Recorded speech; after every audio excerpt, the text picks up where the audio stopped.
Dime tu verdad, nadie que está pasando. Tú no sabes cómo estoy sufriendo, eso te lo tengo que decir.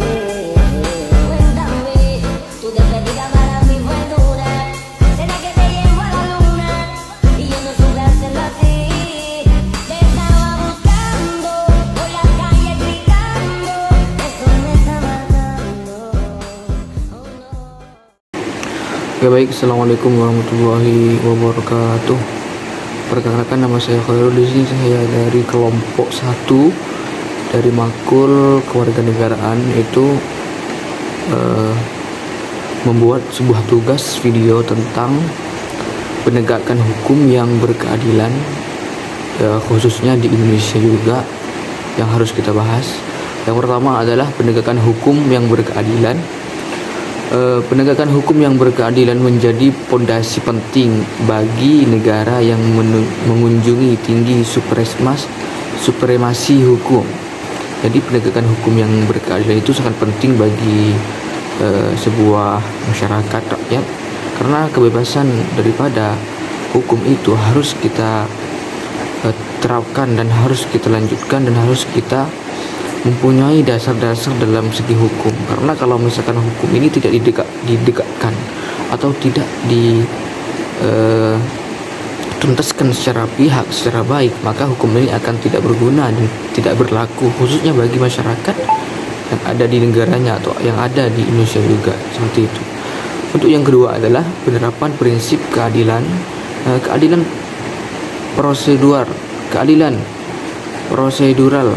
Proses hukum harus adil dan transparan. Setiap individu memiliki hak untuk mendapatkan perlakuan yang sama di depan hukum. Jadi, proses hukum itu harus adil dan transparan, tidak boleh diadakan dalam sebuah kesembunyian. Harus menjadi bukti bahwa hukum itu adil atau tidak, seperti itu. Yang kedua adalah keadilan substansial. Apa substansial ini? Adalah hasil dari proses hukum harus adil dan sesuai dengan rasa keadilan masyarakat. Putusan hukum harus mencerminkan nilai-nilai keadilan. Jadi begini, hasil dari proses hukum ini harus adil dan disetujui dengan masyarakat. Dengan adanya masyarakat itu membutuhkan keadilan daripada proses hukum yang telah dijalankan oleh sebuah keadilan atau pengadilan, hakim, dan lain sebagainya. Mungkin ini adalah 3 poin yang harus saya bahas. Untuk selanjutnya akan dibahas langsung oleh teman-teman saya atau rekan-rekan saya juga. Terima kasih. Di sini saya akan menyampaikan tantangan keadilan.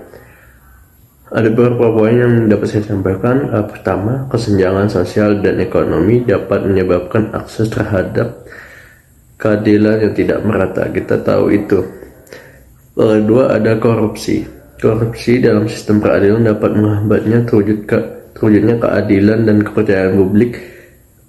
Yang kemudian adalah poin terakhir, diskriminasi berdasarkan gender, suku, atau agama dapat menyebabkan ketidakadilan dalam penerapan hukuman. Kemudian peran aparat yang bisa dapat diambil adalah profesional. Aparat penegak hukum harus profesional, jujur, dan integrasi tinggi.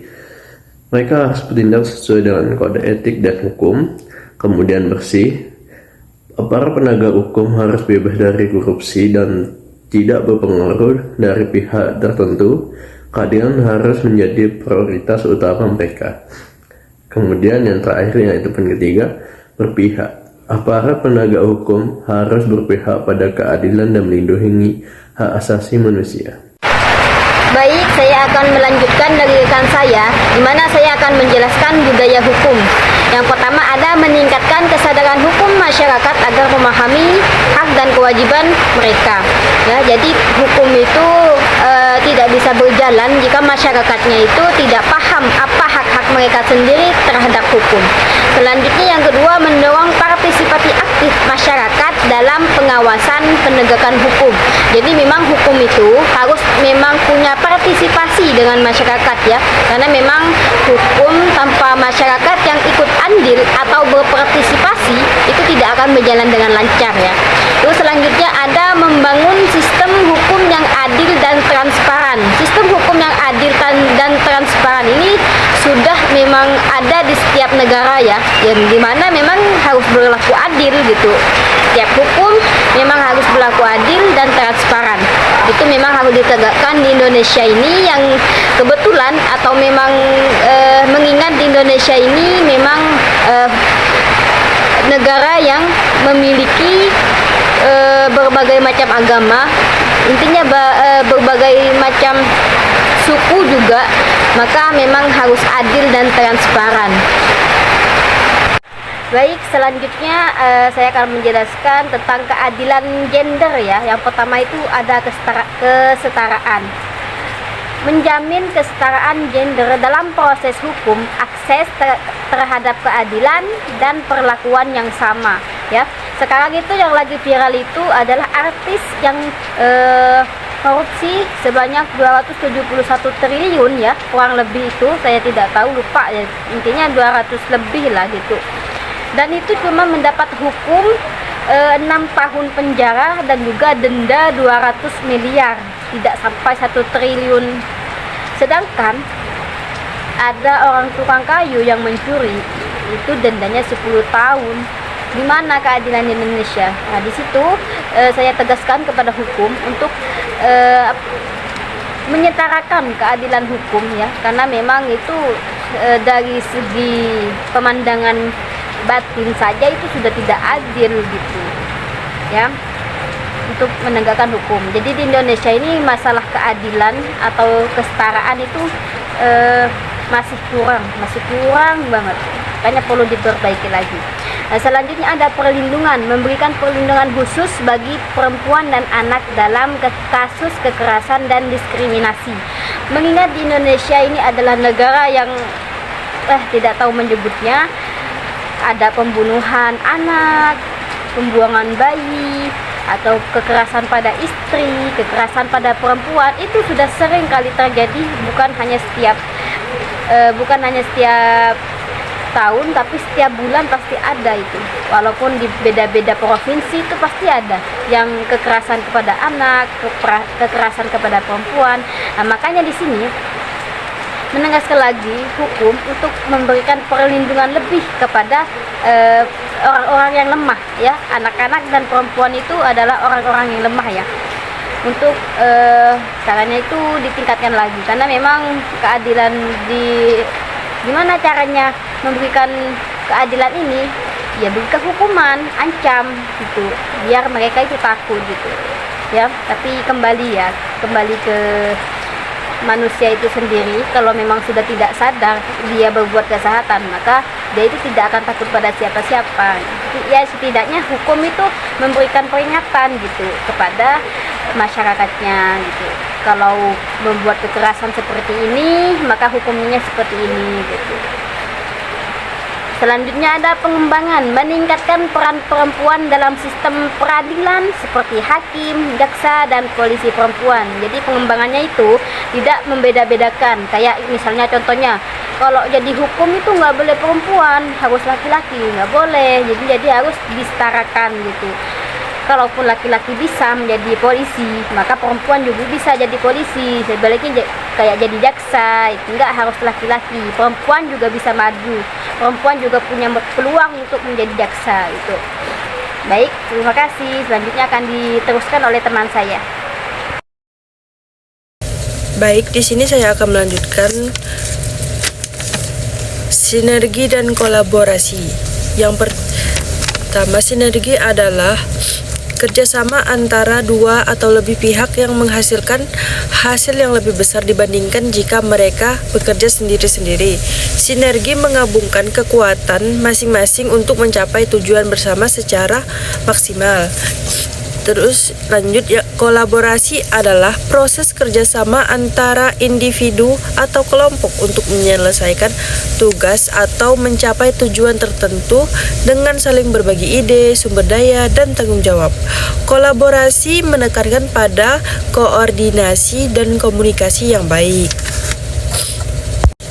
Yang pertama ada peningkatan komunikasi dan koordinasi antar lembaga.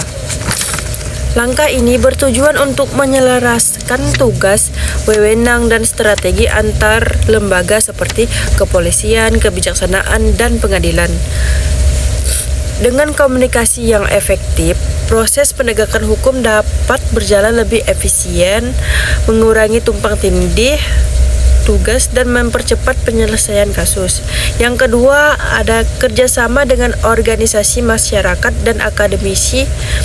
Melibatkan organisasi masyarakat dan akademisi dapat memperkaya perspektif dalam membangun sistem hukum yang stabil. Organisasi masyarakat dapat membantu mengawasi implementasi hukum, sedangkan akademisi berkontribusi melalui kajian ilmiah dan rekomendasi kebijakan berbasis data untuk memperbaiki sistem hukum. Yang ketiga, meningkatkan transparansi dan akuntabilitas dalam proses penegakan hukum. Proses hukum yang terbuka dan dapat diawasi oleh publik meningkatkan kepercayaan masyarakat. Transparansi memastikan kejelasan setiap tahap hukum, sementara akuntabilitas memastikan aparat penegak hukum bertanggung jawab atas tindakan mereka, sehingga mengurangi penyalahgunaan kekuasaan dan korupsi. Baik, perkenalkan nama saya Andi. Di sini saya akan melanjutkan presentasi dari teman-teman saya, yang dimana ada kesimpulan dan rekomendasi. Terdapat 3 poin. Yang pertama ada reformasi. Guna reformasi dalam untuk menerapkan reformasi hukum yang berfokus pada penegakan keadilan. Yang kemudian yang kedua ada transparansi, yang dimana untuk meningkatkan transparansi dalam proses hukum dan pengadilan. Dan yang ketiga ada akses, di mana akses ini untuk mempermudah akses masyarakat terhadap keadilan.